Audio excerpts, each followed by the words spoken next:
మీ business ఏదైనా మీ ఊర్లో promotion చేయాలంటే అది సుమన్ టీవీతోనే సాధ్యం. ఇప్పుడే సంప్రదించండి.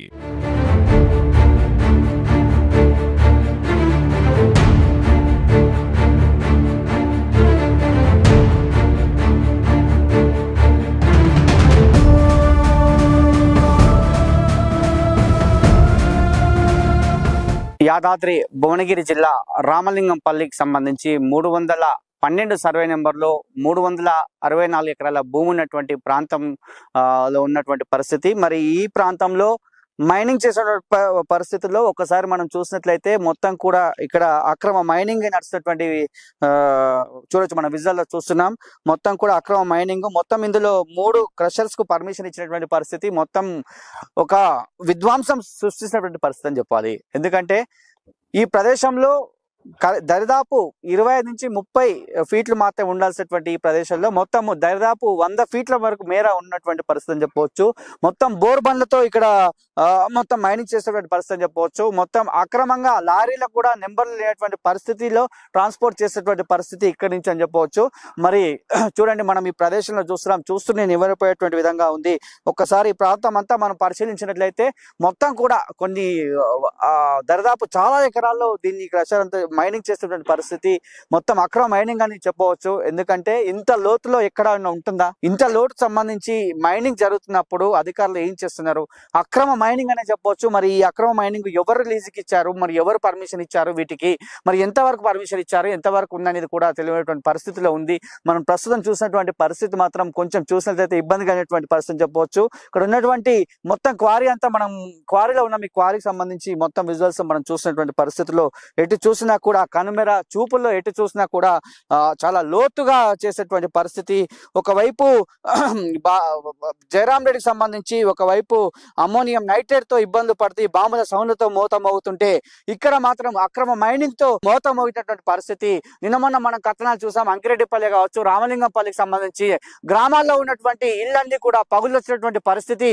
మరి ఈ విధంగా మైనింగ్ చేస్తుంటే పగులు రాకుండా ఏమొస్తాయని చెప్పి ప్రజలైనటువంటి పరిస్థితి. ఒకవైపు కాలుష్యము, మరొక వైపు ఈ బాంబుల సప్పుల మూతలతో దద్దరిల్లినటువంటి పరిస్థితి అని చెప్పవచ్చు. ఇటు రామలింగంపల్లి కావచ్చు, ఇటు అంకిరెడ్డిపల్లి గ్రామస్తులు అయితే భయాందోళనకు గురైనటువంటి పరిస్థితి అని చెప్పవచ్చు. ఎప్పుడొచ్చి ఏ రాయి మా మీద పడతారని చెప్పి భయాందోళనకు గురైనటువంటి పరిస్థితి అని చెప్పవచ్చు. గ్రామానికి సంబంధించి చాలా బావుల దగ్గర ఉన్నటువంటి వ్యక్తులు 3 నుంచి 4 గంటల వరకే ఇంటికి పోయినటువంటి పరిస్థితి అని చెప్పవచ్చు. ఎందుకంటే 3-4 తర్వాత ఎప్పుడు ఏ క్వారీలో ఏ బాంబు వెళ్తుందని చెప్పి భయపడినటువంటి పరిస్థితి. ఈ క్వారీలకు సంబంధించి గతంలో కూడా కొన్ని ప్రమాదాలు జరిగినాయని చెప్తున్నారు. కొంతమంది చనిపోయారని కూడా తెలుస్తుంది. గత 2-3 సంవత్సరాల క్రితము ఈ విషయం కూడా తెలిసినటువంటి పరిస్థితి. మరి చూసినట్లయితే మొత్తం కూడా అక్రమంగా చూడండి, లారీలు బయలుదేరేటువంటి పరిస్థితి. ఇప్పట్లే కొన్ని 10-20 లారీలు వెళ్ళినటువంటి పరిస్థితి మనం చూస్తున్నాం. మన విజువల్స్ లో చూస్తున్నాం. ఈ లారీలకు నెంబర్స్ కూడా లేనటువంటి పరిస్థితి మన విజువల్ లో చూడొచ్చు. నెంబర్ కూడా లేనటువంటి పరిస్థితిలో ఈ లారీలన్నీ తిరుగుతున్నటువంటి పరిస్థితి. చూడండి ఎంత విధ్వంసమో. హైదరాబాద్ కు అతి దగ్గర ఉన్నటువంటి ఈ ప్రాంతంలో, ఈ యాదాద్రి జిల్లాలో చివరి బార్డర్ ఉన్నటువంటి ఈ ప్రాంతంలో ఇంత అక్రమ మైనింగ్ నడుస్తుంటే అధికారులు ఏం చేస్తున్నారు? రెవెన్యూ అధికారులు ఏం చేస్తున్నారు? పొల్యూషన్ కంట్రోల్ బోర్డు ఏం చేస్తుంది?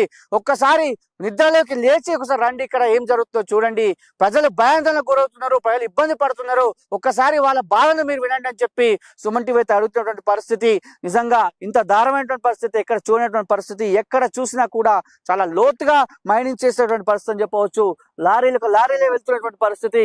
ఇక్కడి నుంచి ఒక లారీ, ఇక్కడి నుంచి ఒక లారీ. లారీలు ఒకసారి చూసినట్లయితే మరి వీటికి ఎంత పర్మిషన్ ఉంది, రోజు ఎంత పర్మిషన్లు ఇస్తున్నారు, ఎన్ని లేబుల్లు వీళ్ళకు పే చేస్తారు, ఆన్లైన్ లో ఎన్ని లేబుల్కి వీళ్ళకి పర్మిషన్ ఉంది, ఒకసారి ఇది కూడా చూడాలి. మైనింగ్ ఆఫీసర్లు ఒకసారి గమనించాలి. మరి రాయల్టీ ఎంత పే చేస్తున్నారు, మరి డిఎంఎఫ్ బృందాలు ఏమన్నా వచ్చి ఇక్కడ పర్యవేక్షిస్తున్నా లేవా అనేది కూడా చూడాల్సినటువంటి పరిస్థితి నెలకొంది. ఈ లారీని చూసినట్లయితే ఈ లారీకి నెంబర్ లేనటువంటి పరిస్థితి. ఇంకొక లారీకి అయితే ఇక్కడ బండ్లు కావి అంతా కూడా. ఈ లారీ నెంబర్ చూస్తే జిఏ సంబంధించినటువంటి నెంబర్ ఉన్నటువంటి పరిస్థితి. నిజంగా చాలా ఘోరమైనటువంటి రోడ్లతో పెద్ద రాయలు వేసుకు వెళ్తున్నటువంటి పరిస్థితి అని చెప్పవచ్చు.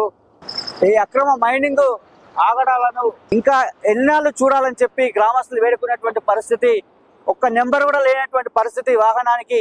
చూడండి ఎంత ఘోరమైనటువంటి పరిస్థితిలో ఉందో ఒకసారి చూడాల్సినటువంటి పరిస్థితి ఉంది.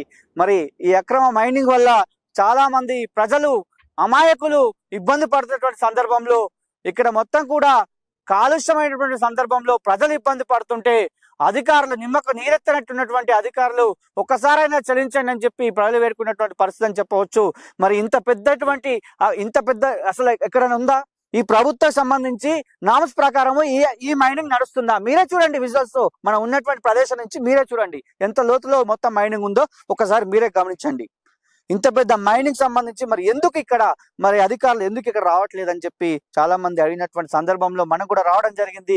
ఇక్కడ వచ్చి చూస్తే మాత్రము చాలా పెద్ద క్వారీ. అసలు ఈ పెద్ద క్వారీకి అసలు ఎన్ని రోజు ఎంత పర్మిషన్స్ ఉంది, ఎంత ఆన్లైన్ లో వీళ్ళు పే చేస్తున్నారు, మరి ఎంత ఉంది, రాయల్టీ ఎంత పే చేస్తున్నారు, ఇవన్నీ కూడా చూడాల్సినటువంటి మైనింగ్ అధికారులు మాత్రం నిజంగా నిమ్మక నేరెత్తున్నారని చెప్పి ప్రజలైతే కోరుకునేటువంటి సందర్భం చెప్పొచ్చు.